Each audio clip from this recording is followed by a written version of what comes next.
স্বাগত জানাচ্ছি আমি ফিরোজ তোহা। শুরুতেই সংবাদ শিরোনাম। শুরুতে জানিয়ে দেব, উপজেলা নির্বাচন অর্থ ও সময়ের অপচয় মাত্র, বলছে সাইফুল হক। জানিয়ে দেব, ভোটাধিকার প্রতিষ্ঠায় জনগণকে ঐক্যবদ্ধভাবে এগিয়ে আসতে হবে, আহ্বান ইসলামী আন্দোলনের।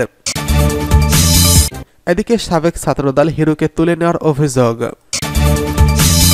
সর্বশেষ রয়েছে উপজেলা নির্বাচন নিয়ে তৃণমূলে বিভক্তি, চিন্তিত আওয়ামী লীগ। উপজেলা নির্বাচন অর্থ ও সময়ের অপচয় মাত্র, বলছে সাইফুল হক। বিপ্লবী ওয়ার্কার্স পার্টির সাধারণ সম্পাদক সাইফুল হক বলেছেন, নিয়ম রক্ষার উপজেলা নির্বাচন প্রয়োজনীয়, অপ্রয়োজনীয় অর্থ ও সময়ের অপচয় মাত্র। আসন্ন উপজেলা নির্বাচনে সরকার দলীয় বিত্তবান ও কালো টাকার মালিকদের দখলদারত্ব নিশ্চিত করাই আয়োজন। তিনি বলেন, উপজেলা নির্বাচনের সঙ্গে স্থানীয় পর্যায়ে দায়বদ্ধ ও জবাবদিহিমূলক সরকার ব্যবস্থা প্রতিষ্ঠার কোনো সম্পর্ক নেই। গণমাধ্যমে পাঠানো এক বিবৃতিতে সাইফুল হক এসব কথা বলেন। বিবৃতিতে তিনি বলেন, নিয়ম রক্ষার এই নির্বাচন অপ্রয়োজনীয় অর্থ ও সময়ের অপচয় মাত্র। এই নির্বাচনের সঙ্গে বাস্তবের জনগণের কাছে দায়বদ্ধ, জবাবদিহিমূলক, স্বচ্ছ ও গণতান্ত্রিক স্থানীয় সরকার ব্যবস্থার কোনো সম্পর্কই নেই। এই নির্বাচন উপজেলা চর দখলের মতো সরকারি দলের বিত্তবান ও প্রভাবশালীদের আধিপত্য প্রতিষ্ঠায় আনুষ্ঠানিকতার পর্যবসিত হয়েছে।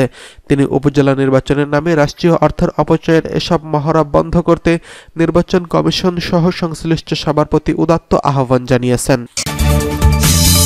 ভোটাধিকার প্রতিষ্ঠায় জনগণকে ঐক্যবদ্ধভাবে এগিয়ে আসতে হবে, বলছে ইসলামী আন্দোলন।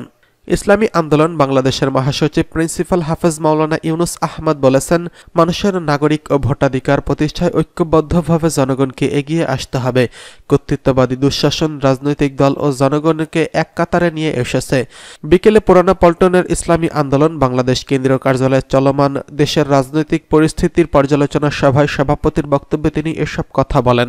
ক্ষমতাসীন আওয়ামী লীগের সরকারের সমালোচনা করে ইসলামী আন্দোলনের মহাসচিব বলেন, মুক্তিযুদ্ধের নেতৃত্বে প্রদানকালী ঐতিহ্যবাহী রাজনৈতিক দল হিসেবে টানা 15 বছর ক্ষমতায় থাকার পরও নিজেদের জনপ্রিয়তার প্রতি ন্যূনতম আস্থা নেই।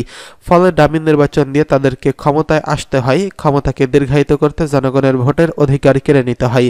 এটাই হচ্ছে সরকারের জন্য লজ্জার। তিনি বলেন, দেশকে সম্ভাব্য বিপর্যয় থেকে রক্ষা করতে এখন সরকার একটি অবাধ, নিরপেক্ষ ও বিশ্বাসযোগ্য নির্বাচনের রাজনৈতিক ঝুঁকি নিয়ে তাদের জনপ্রিয়তা ও গ্রহণযোগ্যতার প্রমাণ দেওয়া দরকার। অন্যথায় সরকারের প্রতিহিংসা প্রতিশোধের রাজনীতি দেশকে অনিবার্য বিপর্যয়ের খাদে নিপতিত করবে।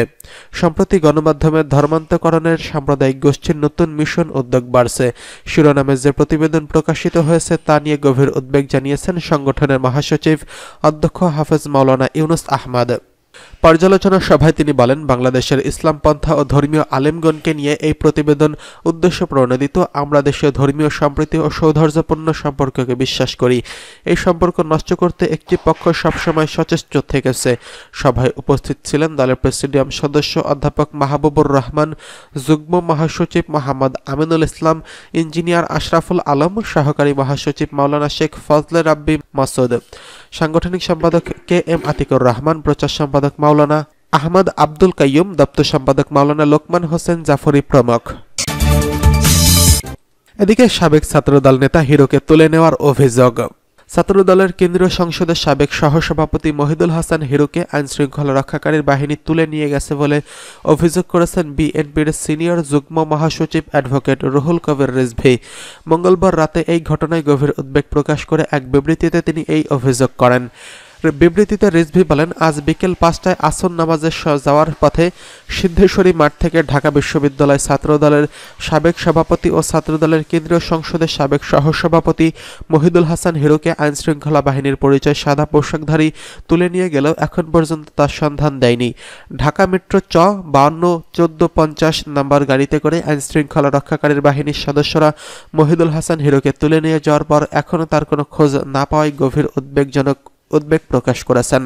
তাকে এভাবে আটক ও গুম করে রাখা নির্মম মনুষ্যত্বহীনতা এবং ভয়ঙ্কর অশুভ সংকেত। তিনি বলেন, বর্তমান ডামি সরকার আওয়ামী শাসক গোষ্ঠীর বিরোধী দল ও মতকে দমন ও চলমান রাজনৈতিক গণতান্ত্রিক আন্দোলন, জনগণ ও বিএনপি সহ বিরোধী দলের নেতাকর্মীদের ভয় দেখাতে এখন আরও তীব্র মাত্রায় হিংস্র রূপ ধারণ করেছে।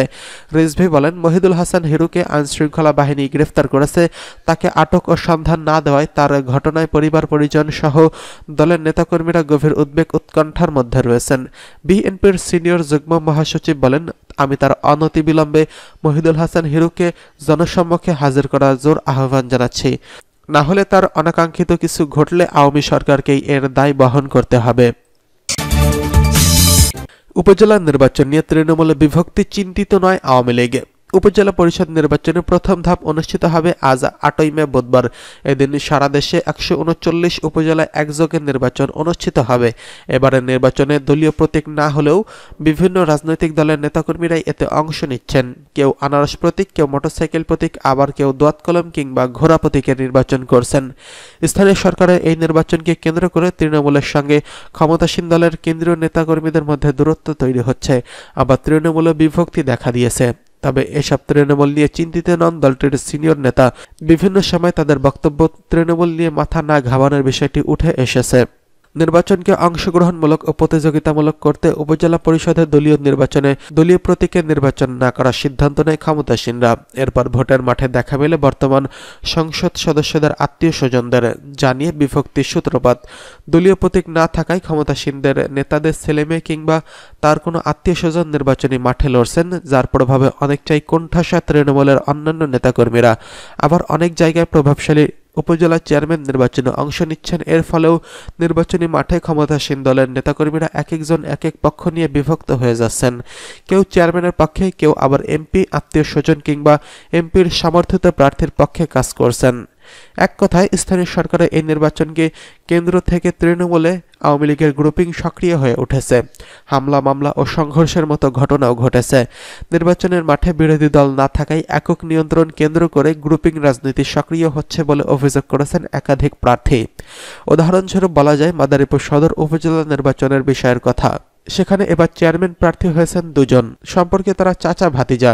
চাচা ভাতিজার লড়াই কে বিজয়ী হবেন সেটা নিয়ে আগ্রহ সাধারণ ভোটারদের।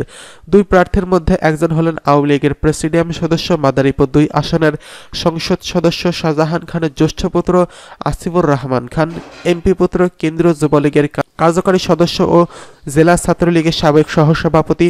প্রতিদ্বন্দ্বী আরেক প্রার্থী হলেন শাহজাহান খানের চাচাতো ভাই, জেলা আওয়ামী লীগের সাংগঠনিক সম্পাদক ও সাবেক উপজেলা পরিষদের চেয়ারম্যান পাবেলুর রহমান শফিক খান। শাহজাহান খানের চাচাতো ভাই হলেও শফিক খান আওয়ামী লীগের যুগ্ম সাধারণ সম্পাদক এবং ঢাকা 8 আসনের সদস্য আফামা বাহাউদ্দিন নাসিমের অনুসারী।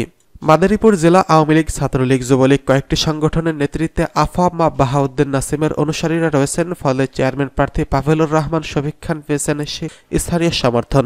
তবে থেমে নেই এমপি পুত্র আসিফুর রহমান খানও। কাউকে কোনো অংশে কম মনে করছেন না সেখানকার ভোটাররা। 2 মের সন্ধ্যার দিকে পাবনার সুজানগরে উপজেলা চেয়ারম্যানকে কেন্দ্র করে আওয়ামী লীগের 2 গ্রুপের মধ্যে সংঘর্ষের ঘটনা ঘটে। এ সময় গুলিবিদ্ধ হন 2 জন, পুলিশ সহ আহত হন 7 জন।